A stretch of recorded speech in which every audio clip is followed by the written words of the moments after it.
बलिदेवादिदेव आदिम ब्रह्मा श्री आदिनाथ भगवान की। पूज्याचार्य प्रवर श्रीमान तुंग स्वामी जी महाराज की। गुरुनाम गुरु आचार्य भगवान श्री ज्ञान सागर जी महाराज की। संत श्रोमणी आचार्य भगवान गुरुदेव श्री विद्यासागर जी महाराज की।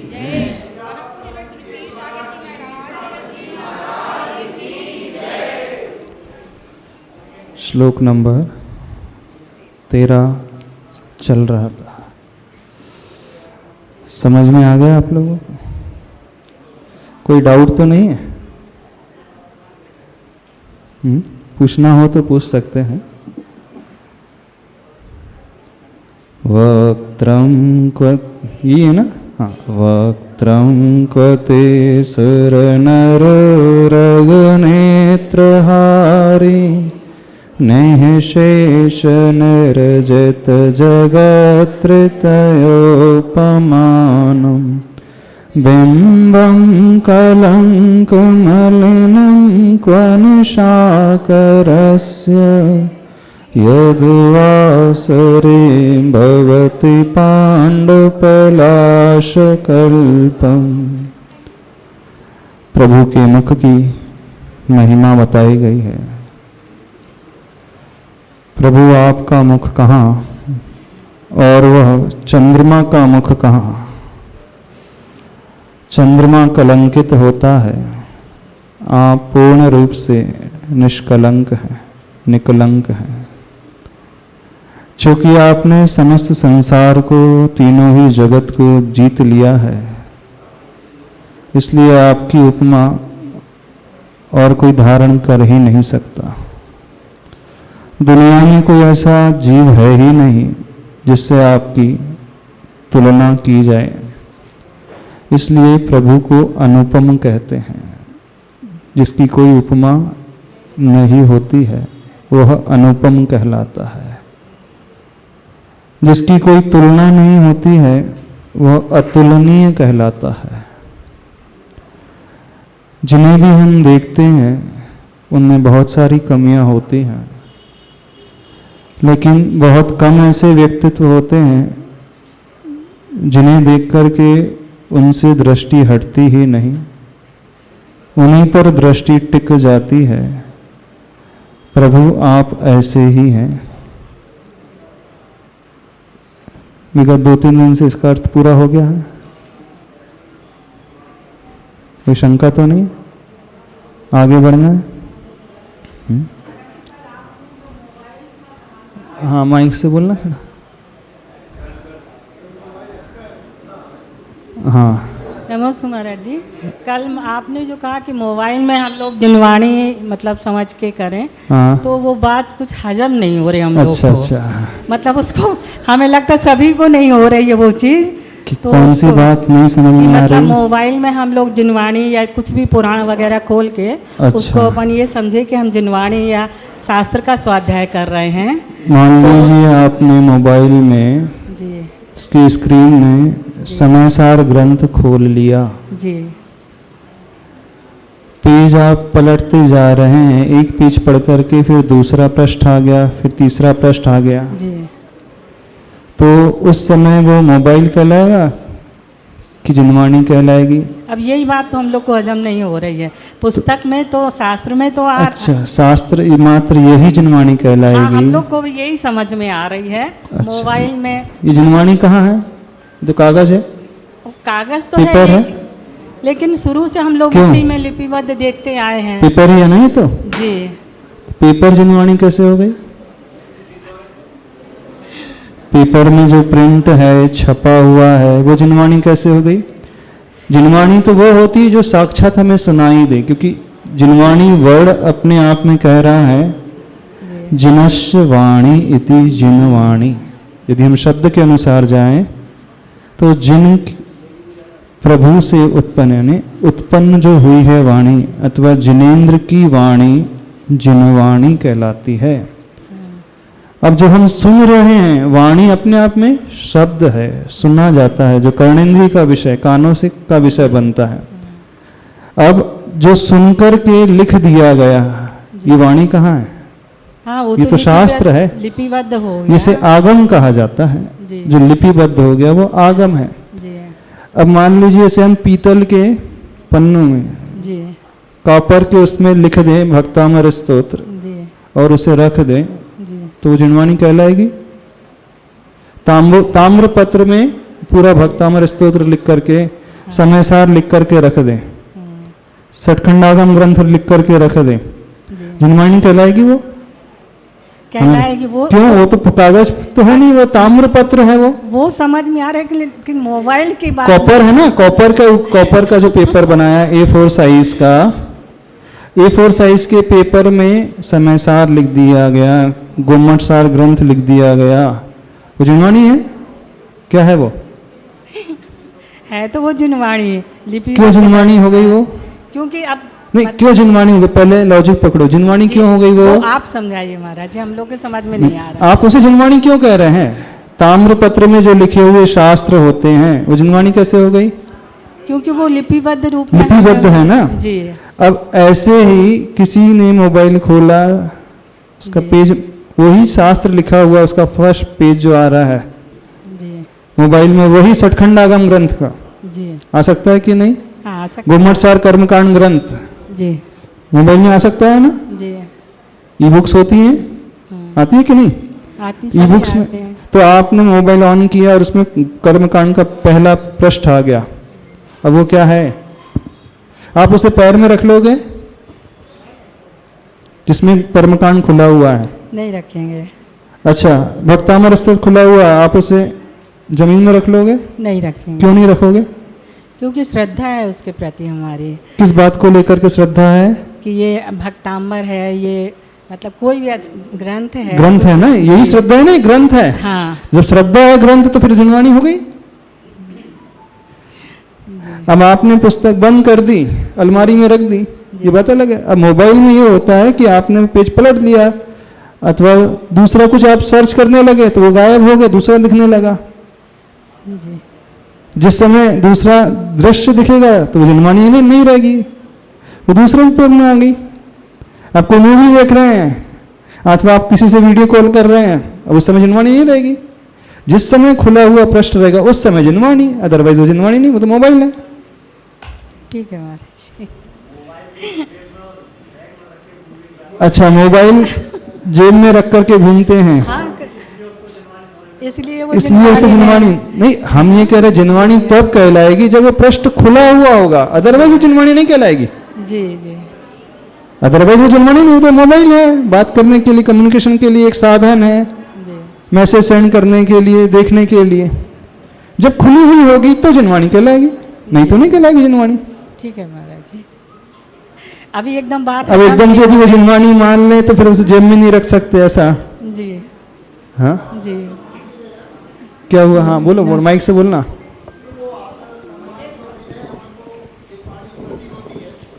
माइक से बोलो, आवाज। जो आदर सम्मान बहुमान जिनवाणी हाँ। के प्रति हमारा रहता है, हाँ, तो फिर उसी ढंग से हमें मोबाइल में भी मानना पड़ेगा। फिर वो बिल्कुल मानना पड़ेगा। जब खुला रहेगा मोबाइल तो उसको वही आदर सम्मान देना पड़ेगा जो शास्त्र को दिया जाता है।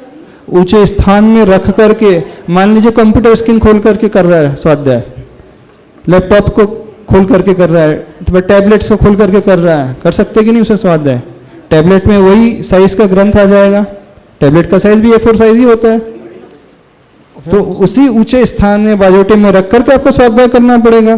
बस कागज पलटने की अपेक्षा, बस वो आप स्क्रीन ऐसे करोगे तो पेज पलट जाएगा अपने आप ही, दिखेगा नहीं, पर उसी स्क्रीन में सब कुछ हो रहा है। वो मान सम्मान देना पड़ेगा उसे, बिना उतने ही करना पड़ेगा। क्या हो गया? बोलिए, अभी समझ नहीं। क्या हो रहा? वो जिनवाणी महाराज जी, वो क्या है ना, देखिए जोर से बोलो। वो बदल जाएगी स्थिति। उसी को मैं अभी अर्घ चढ़ाऊं जिनवाणी का मान लो। नहीं, मोबाइल को जिनवाणी नहीं मानना, जब ग्रंथ खुला हो तब जिनवाणी मानना, अदरवाइज वो जिनवाणी नहीं है। लेकिन उसी ग्रंथ को खुला हुआ पेज है। हाँ। और जब कभी मौका पड़ा मैं ऐसे श्रुत का अर्घ चढ़ाने के लिए, हाँ। तो मैंने चढ़ा दिया। हाँ। उसी को सामने तो मोबाइल ही दिख रहा है ना। जब पहली बार लिपिबद्ध हुआ तो पेपर नहीं था, ताड़पत्र थे। जब आचार्य भगवंतों ने शास्त्र लिखे गए तो किस में लिखे गए? ताड़पत्र। वृक्षों के जो पत्र होते थे, पत्ते होते थे सूखे, उन पत्तों पे लिखा गया।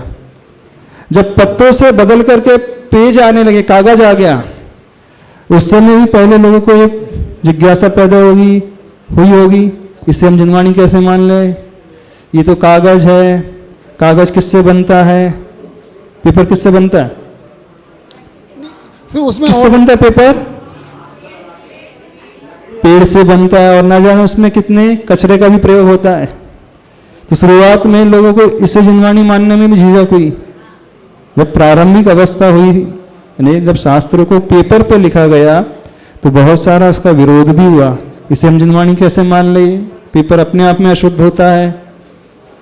फिर श्रद्धा पैदा हुई। तो हमारा पेपर से कुछ लेना देना नहीं, ताड़पत्रों से कुछ लेना देना नहीं, स्क्रीन से कुछ लेना देना नहीं। हमारा उद्देश्य तो यह है, जो हमें सिखा रहा है वो जिनवाणी हो गई।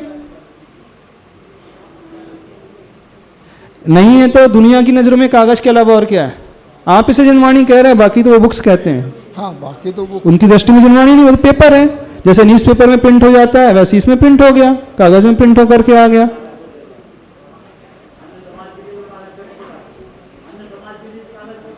हाँ, सब लोग जो है, अब रद्दी वाला आएगा, इसे लेकर के जाएगा। कई लोग इसे रद्दी में बेच देते हैं, तो रद्दी मान करके ले जाता है। लेकिन है तो उससे ज्ञान प्राप्त हो रहा है कि नहीं हो रहा है। समझो इस रहस्य को पकड़ने की। नहीं है तो उसे हम जिनवाणी नहीं स्वीकार करेंगे तो अभिनय होते चले जाएगी। आप भक्तामर खोल रहे हो, जमीन पर रख करके पढ़ रहे हो मोबाइल में, अथवा अपने जंगाओं पे रख दिया मोबाइल को, भक्तामर खुला है, तो अभिनय नहीं मानी जाएगी। वो मोबाइल खोल करके भक्तामर पढ़ रहा है, पैर पे रख दिया है। जोर से बोलो माइक से। अभी तो सभी पंडित जी लोग पूजन जहाँ होती ही देखा है। हाँ, वो मोबाइल में खोलते हैं। उसी नहीं, मोबाइल खोलने के लिए निषेध नहीं किया जा रहा है, मोबाइल खोल सकते हैं, लेकिन पैर पे रख करके मोबाइल हाँ, तो गलत है। फिर ये अपमान है, इसका अभिनय है। मोबाइल को भी फिर उसी स्थान में ऊंचे बाजोटे में रखो, वो चौकी दो, वो सब बिल्कुल देना ही चाहिए, तो अभिनय नहीं हो जाएगी। दीदी बताएंगे क्यों। जब मोबाइल से आप पूजा करते हो, अब देखना एक चीज और आई थी कल बात, जो आपकी पूजन पाठ प्रदीप पुस्तक है, जिनवाणी संग्रह है, जिन भारती संग्रह है, वो जिनवाणी नहीं है। वो तो पंडितों के द्वारा लिखी गई छंदोबद्ध पूजन आदि है।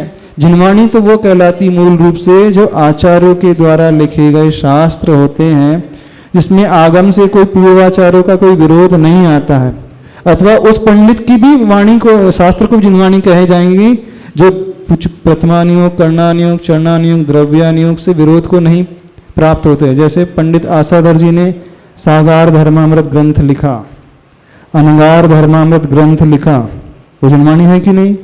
उसका कोई विरोध नहीं है तो पंडित जी की। असंयमी पंडित जी थे, मुनि महाराज तो थे नहीं, पंडित आसाधर जी आचार्यों द्वारा मानित है कि नहीं, तो पंडित की वह वाणी भी जिनवाणी मानी जाएगी, वह शास्त्र भी जिनवाणी माना जाएगा जो पूर्वाचारों से लिखे हुए शास्त्रों का विरोध नहीं कर रहे हैं। सैद्धांतिक विरोध जिसमें ना आता हो, प्रिंसिपल से कंट्रोवर्सी नहीं क्रिएट होती हो। शास्त्रों में आचार्य भगवान ने जो जैन धर्म के सिद्धांत रखे हैं, अहिंसा आदि, 5 व्रत आदि, मुनिचर्या के जो सिद्धांत बताए हैं, वो उनसे विरोध नहीं आता है, तो पंडित के द्वारा रची वाणी भी, लिखी वाणी भी जो है, शास्त्र भी, वो भी जिनवाणी की श्रेणी में आ जाएंगे।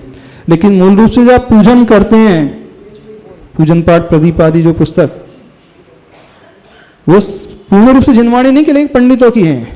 तो कथनचित यदि उसको उस भाव को ला रही है तो जिनवाणी भी कहला सकती है, इस हिसाब से समझना चाहिए। लेकिन जब मोबाइल खोल करके आप पढ़ रहे हैं तो जिनवाणी ही मानी जाएगी, हमारी दृष्टि में तो जिनवाणी मानी जाएगी। अब आप उसे ऐसी जमीन में रख करके पढ़ते हो, जंगाओं में रख के पढ़ने लगते हो, पैर पे रख के पढ़ने लगते हो, तो अभिनय मानी जाएगी। सोच समझ करके मोबाइल का प्रयोग किया करें। जब भक्तामर खोल करके पढ़े तो पूरा वही उच्चासन दे उसे, वही विनय भाव, वही हाथ जोड़ करके, बिल्कुल होना ही चाहिए। लॉजिक तो लगाओ थोड़ा सा। जिस समय वो खुला हुआ ग्रंथ, उस समय वो जिनवाणी है। जैसे ही आपने जिनवाणी स्तुति की, बंद कर दिया, अब दूसरा पेज खोल लिया आपने, सोशल मीडिया में अब लग गए, अब व्हाट्सएप में करने लग गए। उस समय जिनवाणी नहीं गई मोबाइल, अब वो आपका मोबाइल हो गया, आप उसको फिर कैसे भी यूज कर सकते हो। ये तो टेक्नोलॉजी के हिसाब से बदल गए ना, पहले कागज में लिखे गए थे, अब टेक्नोलॉजी बढ़ गई तो सब कुछ उसी में आ गया है, इलेक्ट्रॉनिक डिवाइस में आ गया, वो सॉफ्टवेयर में आ गया, वो दिखता नहीं है हमें हार्डवेयर, ये हार्डवेयर दिख रहा है, पूरा ये पेपर है। अब टेक्नोलॉजी इतनी एडवांस हो गई है कि उसी इंस्ट्रूमेंट में, उसी सेल फोन में सब कुछ सारा भरा हुआ है, तो नजर नहीं आ रहा है, लेकिन वो है तो फीड उसमें, तभी तो दिख रहा है। जो सॉफ्टवेयर होता है उसमें कुछ होता नहीं है क्या? क्यों बताना, हमें सिर्फ हार्डवेयर जो दिख रहा है वही जिनवाणी है। एक तरफ जो पहले तकनीक आती थी, टेक्नोलॉजी, उसने प्रिंट कर दिया, प्रिंट मीडियम के माध्यम से आ गया, अब आ गया इलेक्ट्रॉनिक मीडिया, इलेक्ट्रॉनिक मीडिया माध्यम बन गया ना, है तो वही शास्त्र।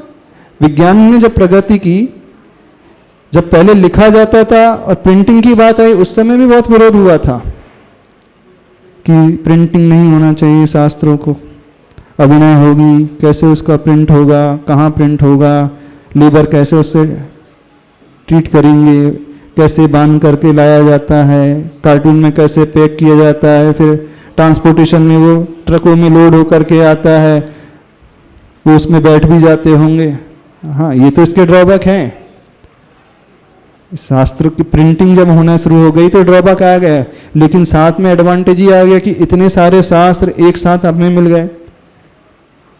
पहले शास्त्रों को हाथ लिखा जाता था तब समझ में आते थे, अब तो ऐसे ही अब प्रिंट मीडिया के पश्चात अब इलेक्ट्रॉनिक मीडिया आ गया, वो तो सब कुछ वायर में ही चल रहा है, अब सैटेलाइट के थ्रू है। अब मैसेज आप कैसे कन्वे कर देते हो, लेटर आप कैसे भेज देते हो, व्हाट्सएप के थ्रू, दिखता तो कुछ नहीं फिर भी चला जाता है कि नहीं।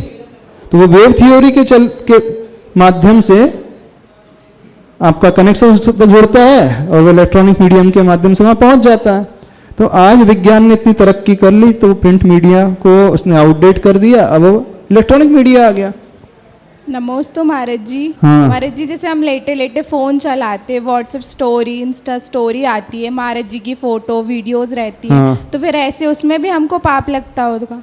किसमें? हर समय स्टेटस देखते या कोई भी ग्रुप देखो, उसमें धर्म का भी आता, कभी कहीं का वीडियो डाला महाराज जी का, भगवान अभिनय जी तो का। नहीं होना चाहिए। देखो, पूज्यता जो आती है प्रतिमा में आती है, हमारे यहाँ कैलेंडर जो है वो पूज्यता की श्रेणी में नहीं आते।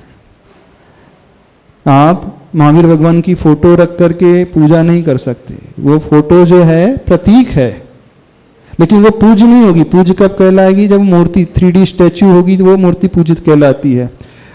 पेपर में जो प्रिंट हो गया वो पूज्यता नहीं, लेकिन अभिनय फिर भी नहीं करना उसका, क्योंकि वो हमारे लिंक वहां तक जोड़ती है, हमारे भाव महावीर भगवान तक लेकर के जाती है।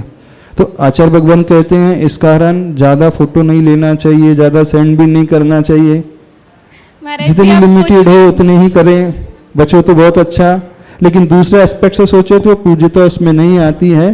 तो कथनचित जब धर्म प्रभावना की बात आती है तो उसे आप भेज भी सकते हैं, दोनों ही एंगल लेकर के चलना। यदि हम टेक्नोलॉजी के अनुसार नहीं चलेंगे तो बहुत पिछड़ करके रह जाएंगे।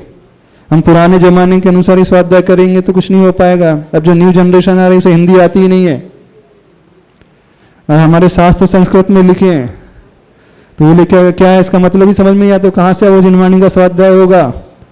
तो फिर उस दूसरी भाषा में, लैंग्वेज में ट्रांसलेट भी करना पड़ेगा। अब वो बोलता कि मैं पढ़ नहीं सकता भैया, मेरे पास इतना टाइम नहीं है कि मैं बुक कैरी करूं। अब जब से कोविड हो गया तो सब ऑनलाइन ही एजुकेशन भी शुरू हो गई है, तब सबकी एजुकेशन उसी से होने लगी। तो धीरे धीरे तो वो जमाना आ जाएगा कि लोग इसको भी नहीं रखेंगे, सीधे जो कुछ भी है सब उसी से होगा। तो उसके अनुसार हमें शास्त्रों को भी उसमें इलेक्ट्रॉनिक मीडियम में लाना ही पड़ेगा, अदरवाइज क्या हो जाएगा, हम बहुत पिछड़ जाएंगे। तो समय के अनुसार, टेक्नोलॉजी के अनुसार सब कुछ परिवर्तित होता है, परिवर्तन करना भी चाहिए। और जो समय के अनुसार अपने आप को नहीं बदलता है वह रेस से दूर हो जाता, बाहर हो जाता है। इस बात को समझना हर क्षेत्र में, चाहे वो बिजनेस की बात हो, चाहे धर्म प्रभावना की बात हो, चाहे कोई भी बात हो। पर एक बात ये अवश्य ध्यान रखना चाहिए। प्रिंसिपल बाधित तो नहीं हो रहे हैं, जो सिद्धांत उसमें कोई विरोध तो नहीं आ रहा है। जो जैन धर्म के मूलभूत सिद्धांत है अहिंसा आदि, उसको पालन करते हुए आगे बढ़ना है। फिर मोबाइल में जिनवाणी हो जाएगी नहीं होगी, बताओ आप।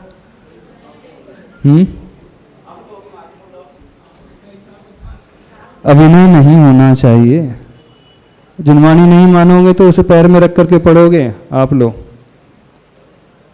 हमने देखा बहुत सारे लोग पूजा करते हैं तो पैर में रख लेते हैं मोबाइल को, क्योंकि वो भाव ही नहीं। हाँ, हाथ में तो रख के कर सकते, कोई उसमें बाधा नहीं है, लेकिन थाइज में रख करके नहीं कर सकते, जमीन में रख करके नहीं कर सकते। कुछ लोग जमीन में रख लेते हैं मोबाइल को, फिर पेज पलटते रहते हैं। ऑनलाइन जो स्वाध्याय चलता है ना, जमीन में रख लेते हैं। कहाँ रखते हैं? चौकी में रखते हैं। हाँ, अब आप भोजन अंदर किचन में हैं, प्लेटफॉर्म में वहीं रोटी बना रहे हैं और वहीं पेज भी पलट रहे हैं, कैसे होगा?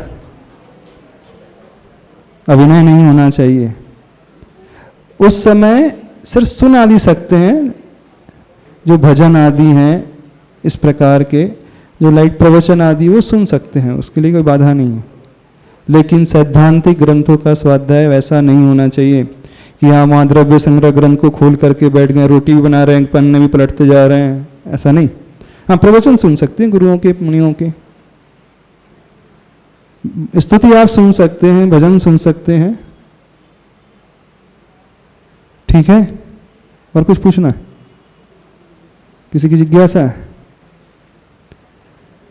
आगे चले। श्लोक नंबर 14, अब अगला श्लोक।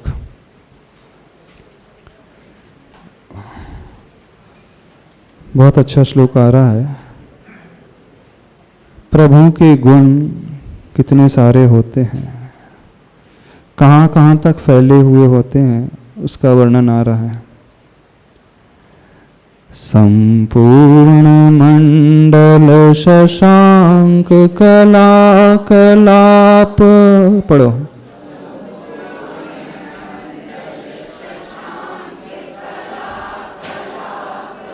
शुभ्रागुणास्त्रिभुवनं तव लंघयन्ति,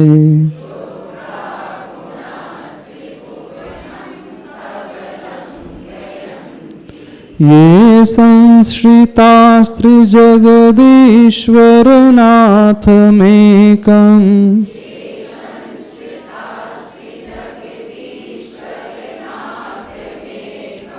कस्तान्निवारयति संचरतो यथेष्टम्।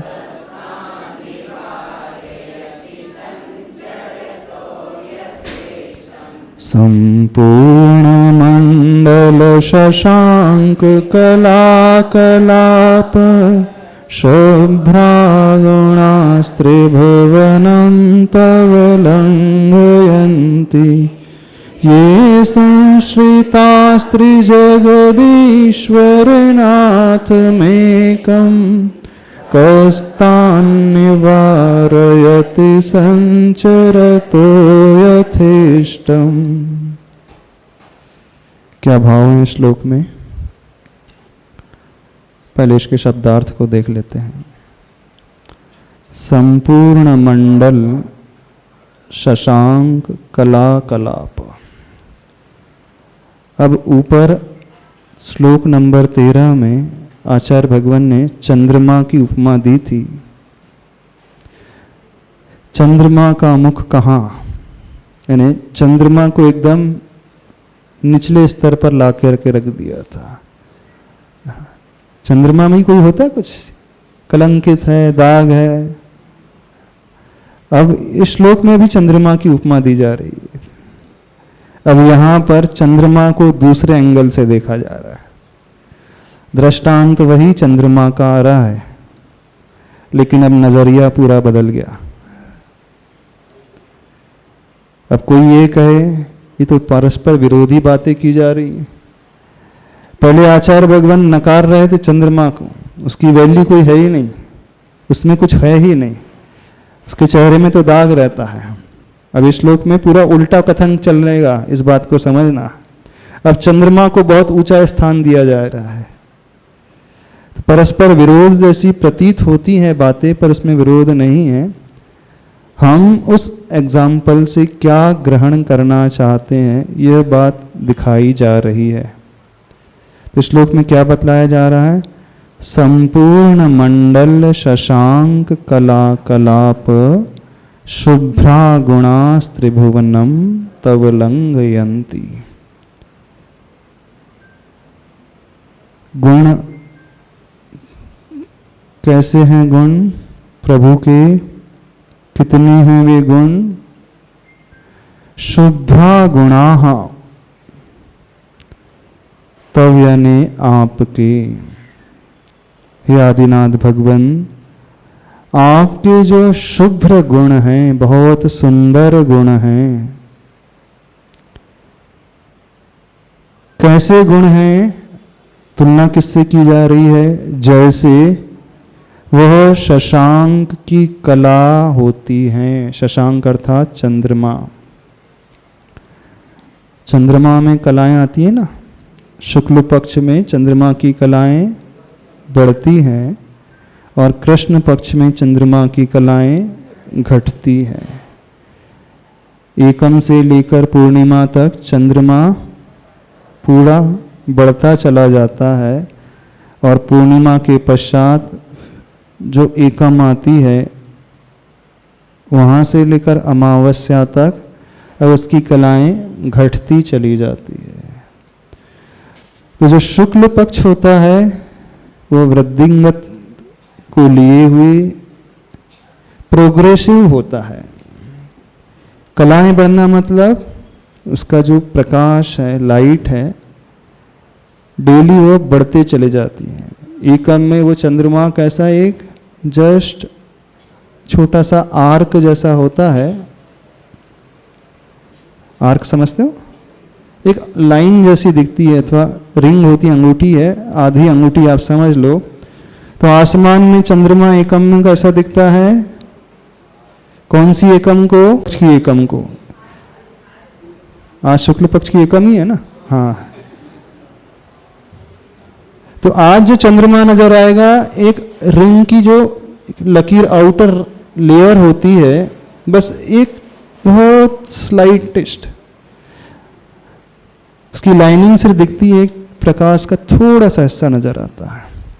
अब जैसे जैसे तिथियां बढ़ते चली जाती हैं, दूज, तीज, चतुर्थी, पंचमी, अब वह प्रकाश धीरे धीरे अब बढ़ता चला जा रहा है। तो जब पूर्णिमा आ जाती है तो चंद्रमा पूर्ण रूप से नजर आ जाता है, पूरा सर्कल जैसा नजर आता है जो चांदनी और प्रकाश को फैलाता है। तो पूर्णिमा का चंद्रमा किसका प्रतीक है? पूर्णता का प्रतीक है, कंप्लीटनेस का प्रतीक है। उसमें अब कुछ भी शॉर्ट नहीं है, कुछ भी अधूरापन नहीं है। जितना मैक्सिमम उसके भीतर प्रकट हो सकता था, वह प्रकाश, वह चांदनी, वह उसमें अब प्रकट हो गई। अब कुछ भी बाकी नहीं रह गया। तो जो पूर्णिमा का चंद्रमा इस प्रकार का है। अब यहाँ पे क्या उदाहरण दिया? जैसे शशांक कला कलाप। कला का अर्थ है उसकी प्रतिदिन कलाएं उभर करके आ रही है, और कलाप मतलब समूह। कैसा है? संपूर्ण मंडल शशांक कला कलाप, यानी वह शशांक जो संपूर्ण हो चुका है, उसका मंडल, उसकी समस्त कलाओं का समूह जो है प्रकट हो चुका है। थोड़ा भी अंधकार उसमें शेष नहीं है। अब वो कलाएं कैसी हैं? शुभ्रा, बहुत कांतिमय, बहुत सुंदर हैं। तो ऐसे ही प्रभु तव गुणा, आपके गुणास, गुणास लिखा है मूल रूप में, वो गुणा है, विसर्ग है, गुणा के पश्चात विसर्ग है। चूंकि विसर्ग के पश्चात त्रिभुवन आया तो विसर्ग का स हो गया तो वो गुणास त्रिभुवनम बन गया। तो क्या कहा गया है? पूर्ण चंद्र बिंब की कलाओं के समूह के समान स्वच्छ तव गुणाः, आपके गुण कैसे हैं? लंघयन्ति, उल्लंघन कर रहे हैं। किसका उल्लंघन कर रहे हैं? त्रिभुवन, तीन भुवन का उल्लंघन कर रहे हैं। क्या समझ में आया? तीन भुवन मतलब तीन लोक। उल्लंघन कर रहे हैं मतलब जैसे जब दूध उफन जाता है, जिस कंटेनर में, जिस पात्र में, तपेली में रहता है, तो वो उल्लंघन करके अपनी सीमा से बाहर आ जाता है, फैलने लगता है, यानी अपनी लिमिट को वो क्रॉस कर रहा है। तो उल्लंघन मतलब लिमिट क्रॉस करना। बहुत ज्यादा उसमें उफान आ गया तो वो फैल करके बाहर गिर रहा है। अब क्या तुलना की जा रही? प्रभु आपके गुण कैसे हैं? स्वच्छ गुण, तीनों ही लोक का उल्लंघन कर रहे हैं। लेकिन तीन लोक से बाहर कोई जा नहीं सकता। तीन लोक किसे कहते हैं? लोक किसे कहते हैं? जहां समस्त द्रव्य देखे जाते हैं। 6 द्रव्यों के समूह का नाम लोक है। जीव, पुद्गल, धर्म, अधर्म, आकाश और काल। तो वह लोकाकाश कहलाता है अथवा लोक कहलाता है। जैन ज्योग्राफी यदि पढ़ोगे तो उसमें पूरा सब कुछ दिया है। अब इस लोक से बाहर जो है वो अनंत आकाश है, वह अलोकाकाश कहलाता है। अब इस लोक से बाहर कुछ भी नहीं है, ना वहां पर जीव रहते हैं, ना ही वहां पर मैटर है, ना सोल है, ना मैटर है, ना धर्म द्रव्य है, ना अधर्म द्रव्य है, ना ही काल द्रव्य है। लोक के बाहर कोई जीव जा नहीं सकता। मर करके भी हम दूसरी गति में तो जा सकते हैं, लेकिन वे सारी की सारी गतियां जो हैं, स्वर्ग हो, नरक हो, मनुष्य हो अथवा तिर्यंच गति, वो सब लोक के अंदर ही है। 3 लोक का नक्शा देखा होगा ना आपने? जैसे कोई व्यक्ति पुरुष खड़ा हो, पैर फैला करके, कमर में हाथ रख करके, हाँ ये देखो 3 लोक का नक्शा ये लगा है। ये कहलाता है लोक। अब इसी लोक के अंदर चारों गतियां हैं। जितने भी जीव हैं, चाहे वो मनुष्य हो, देव हो, नारकी हो अथवा तिर्यंच हो, चाहे 1 इंद्रिय हो, चाहे 2 इंद्रिय हो, चाहे 3 इंद्रिय हो, चाहे 4 इंद्रिय हो, चाहे 5 इंद्रिय हो, चाहे वे सिद्ध भगवान हो, वो चंद्रमा की भांति ऊपर 14 राजू जो लोक प्रमाण लोक नाड़ी है, उसके ऊपर अर्धचंद्राकार जो है शिला है, वो सिद्ध शिला, जिसमें वे सिद्ध परमेष्ठी रहते हैं, वो भी लोक के अंदर ही हैं। लोक से बाहर कोई जा ही नहीं सकता। सिद्ध भगवान भी नहीं जा सकते। क्यों नहीं जा सकते? उनकी शक्ति नहीं है क्या? अब जो अनंत बल के धारी हैं, इतने पावरफुल हैं, उन्हें किसने रोक लिया? किसने रोक लिया भगवान को, सिद्ध भगवान को ऊपर जाने से?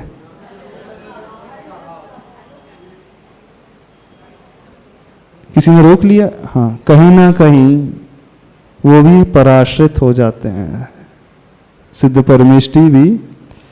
क्योंकि ऊपर मूव होने के लिए अथवा कहीं पर भी मूवमेंट होने के लिए मीडियम की आवश्यकता होती है।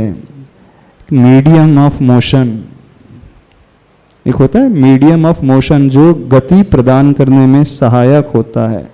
जैसे रेलवे ट्रैक होता है, रेलवे लाइन जो होती है ट्रेन के लिए चलने में सहायक होती है। रोड है, रोड आपकी गाड़ी के लिए मीडियम है, सहायक है।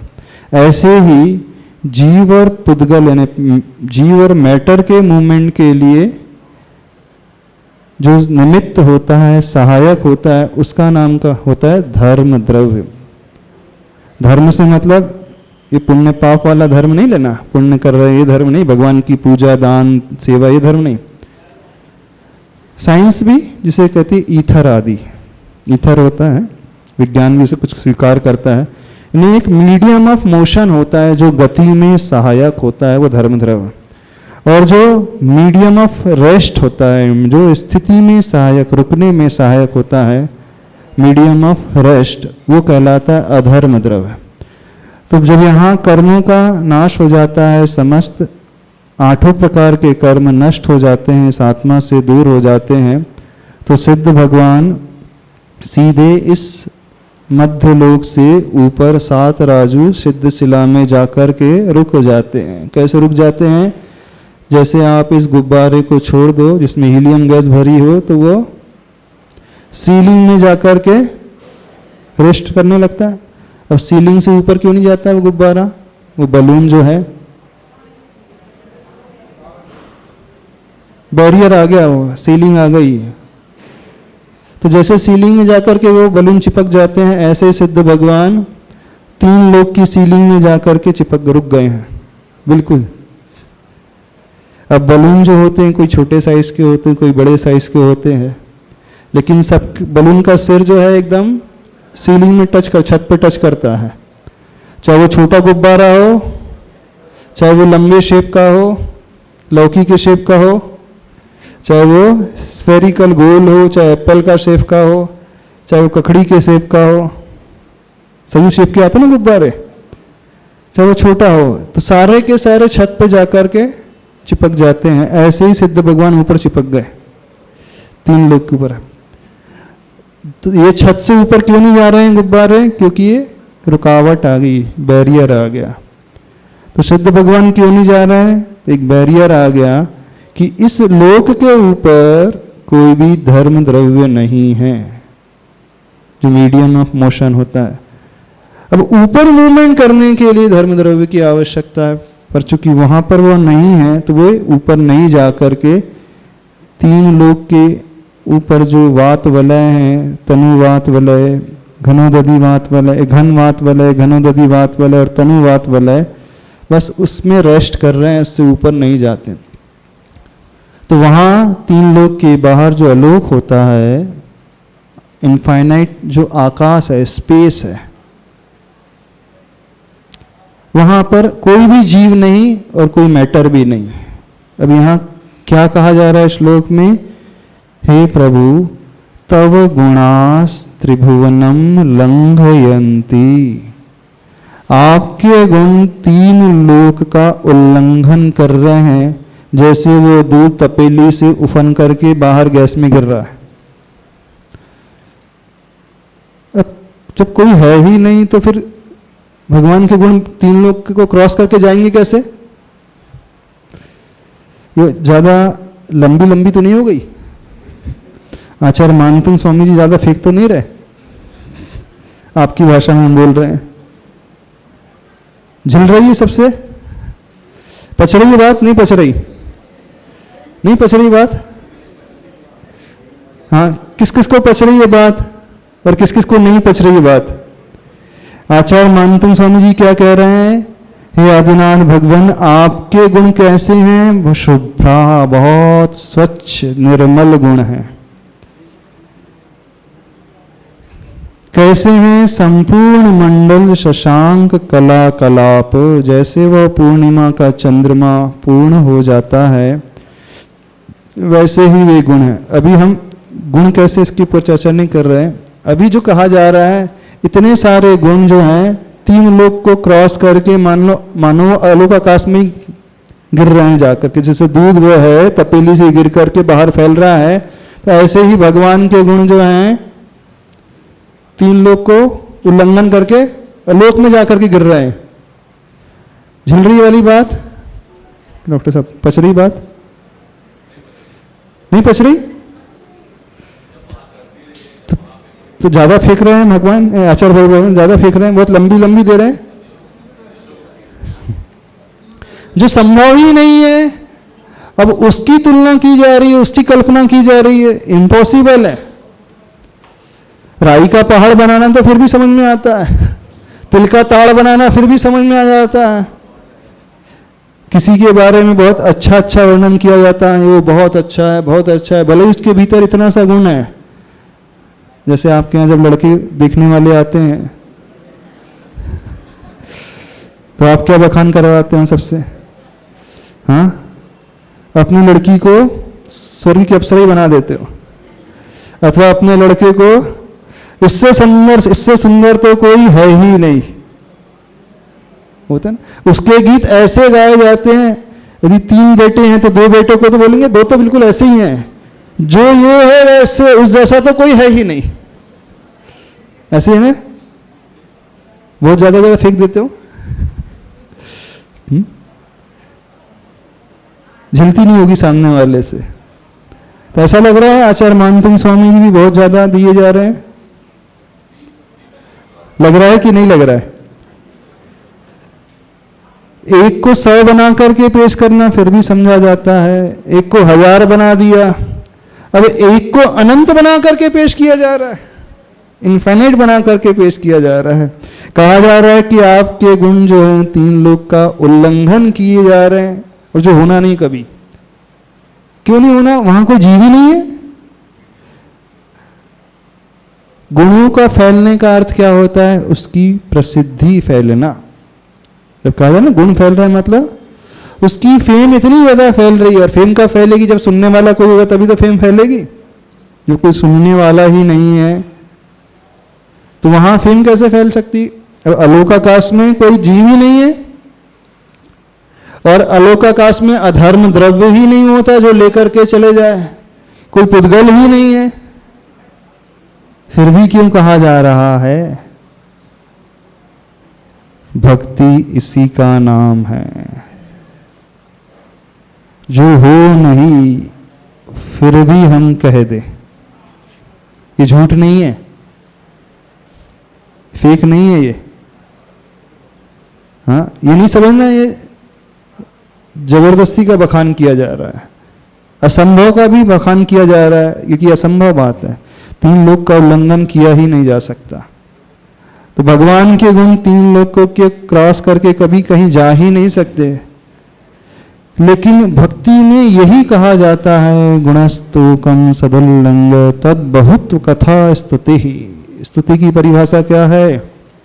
गुण तो स्तोक है, गुणस्तोकम सदुल्लंघ, उसका उल्लंघन करके, तद बहुत कथा, उसका बहुत कथन करना।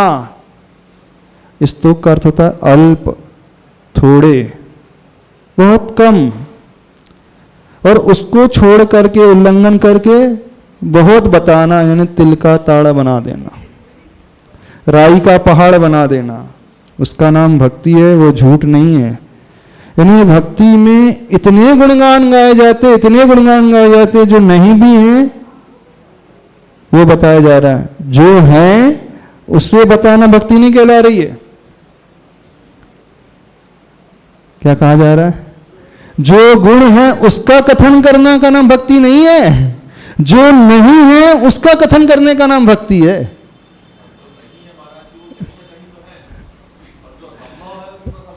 अब असंभव को भी संभव बना रहे हैं वे, देखना यहां पर जो नहीं है उसका कथन किया जाए तो उसका नाम भक्ति है, और जो हो नहीं सकता है उसको कथन करना, जो इम्पॉसिबल है उसका कथन करना, ये झूठ नहीं कहलाता है। अब यहां पर कर्म सिद्धांत मत ला देना, यहां द्रव्यानुयोग मत ला देना, ये तो जबरदस्ती की बातें की जा रही है। कोई यहां पर कर्म सिद्धांत ला ले, अपना ज्ञान आगम का ज्ञान ला ले कि लोक के बाहर अधर्म धर्म द्रव्य नहीं होते हैं, लोक के बाहर कोई जीव द्रव्य नहीं होता है, लोक के बाहर कोई रहता ही नहीं है, तो गुण वहां कैसे जा सकते हैं? वहां उनके गुणों को सुनने वाला कौन है? वहां गुणों को अपनाने वाला कौन है? ये तो सरासर आगम का अवर्णवाद किया जा रहा है।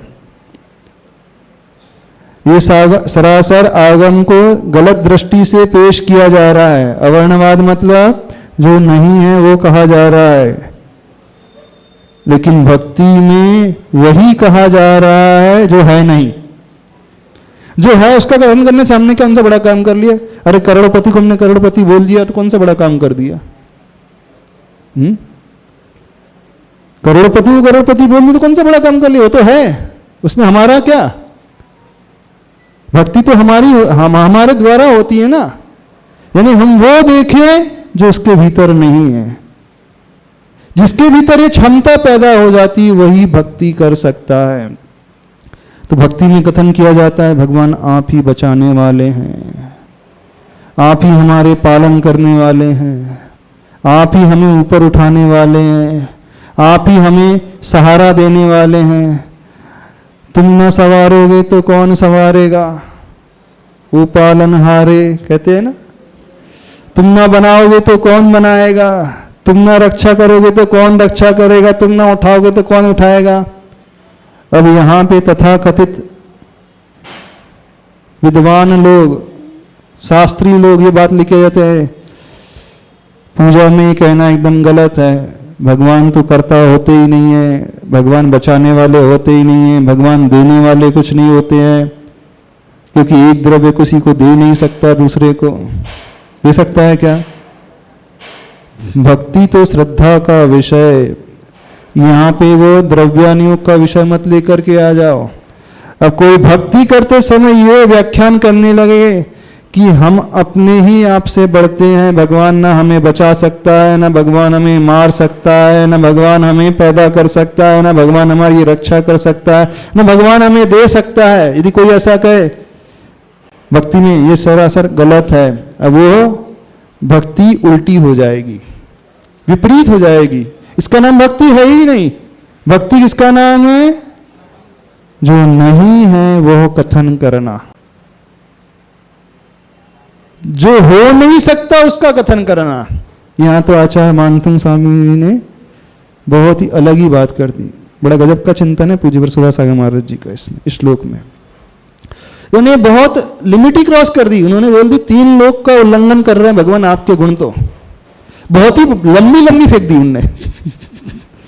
ये आपके सरल शब्दों में कहे तो लंबी लंबी फेंक दी, बोले बहुत ही ज्यादा, बोले हो उतनी फेंको भाई जितनी समझ में झिल पाए।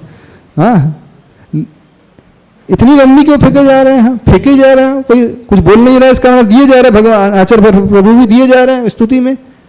नहीं, यही स्तुति कहलाती है, लंबी लंबी फेंकना। क्या कहा जा रहा है, यहां अपने ज्ञान को शांत बैठा दो, अपने द्रव्य को शांत कर दो, यहां कर्मकांड मत लेकर के आ जाना कि वो तो अपने पुण्य कर्म के उदय से मिल रहा है, भगवान ने थोड़ी दिया है। नहीं, भगवान ने ही दिया है।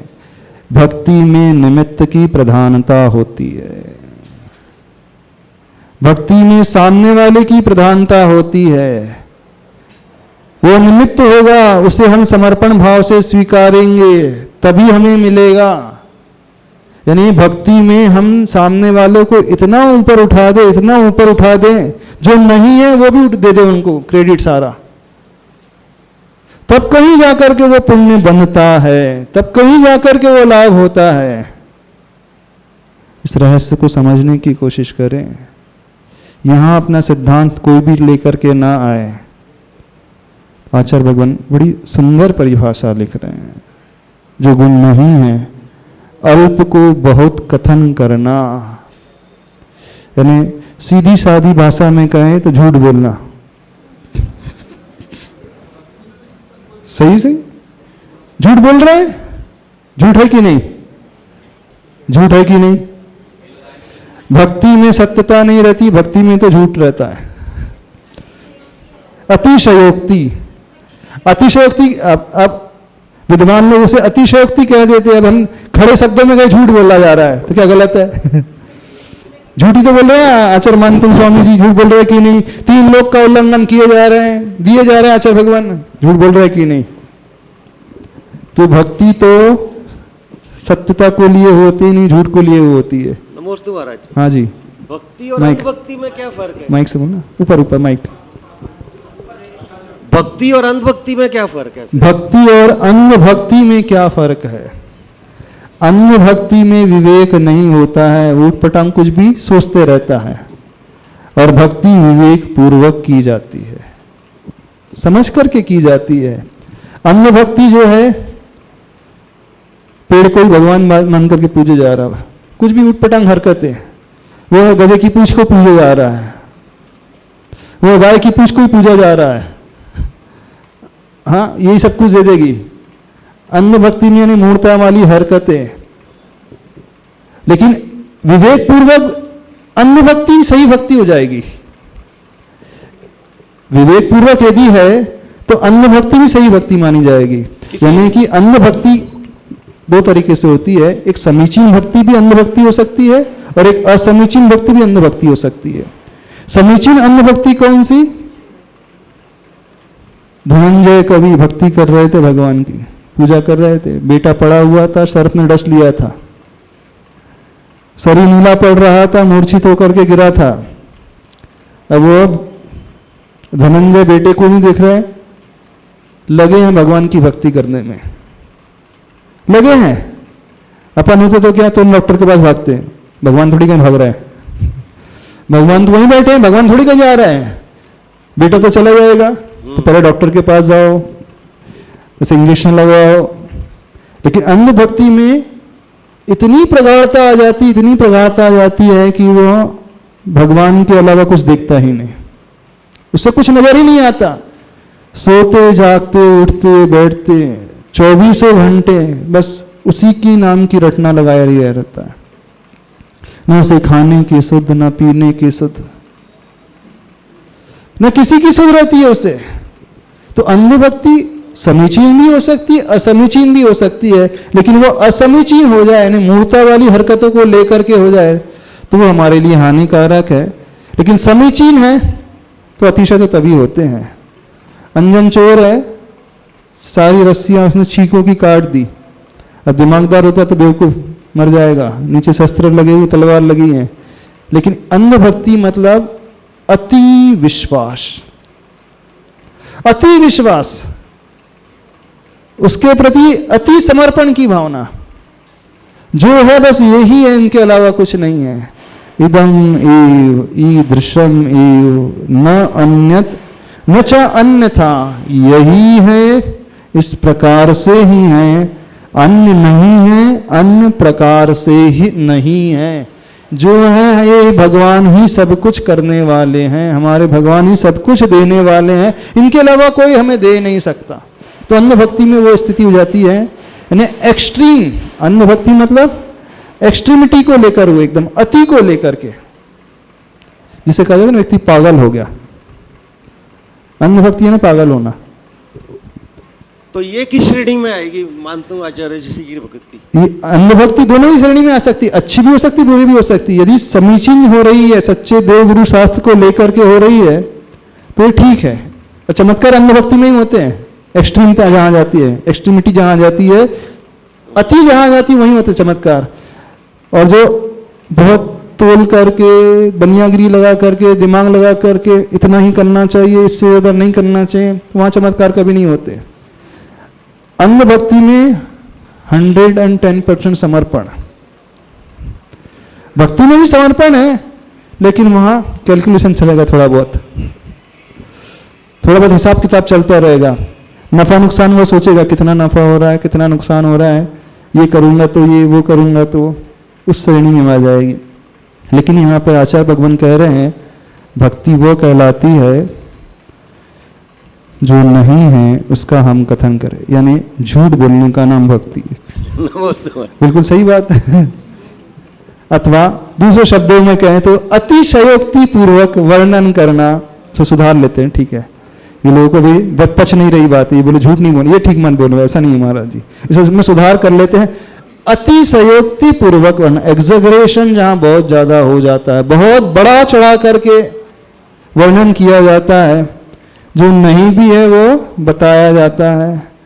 आपका बेटा उस लायक नहीं, आप जानते हैं, 1 नंबर का क्या है क्या है वो, जो लायक नहीं है तो 1 नंबर का क्या बोलते हैं उसे, हाँ आप जानते हैं, फिर भी कैसे दुनिया के सामने रखते हो, इससे लायक तो कोई है ही नहीं, इससे लायक तो इससे बढ़कर के तो कोई है ही नहीं, बस उसका नाम भक्ति है। हाँ समय हो गया, हाँ बोलिए। गुरुदेव, ये मंगल ग्रह आदि ये भी सब लोकाकाश में आते हैं क्या? मंगल ग्रह, मंगल ग्रह सब लोकाकाश में ही आते हैं। हाँ सारे लोग, वो तो सारे लोकाकाश में बहुत पास ही में 800 योजन दूर है, ज़्यादा दूर नहीं है। सारे ग्रह जो हैं सूर्य चंद्रमा शनि बुध गुरु आदि तो लोकाकाश में है। आज इतना ही रखते हैं, समय हो गया। इस श्लोक को और आगे से देख लेंगे। जय वाणी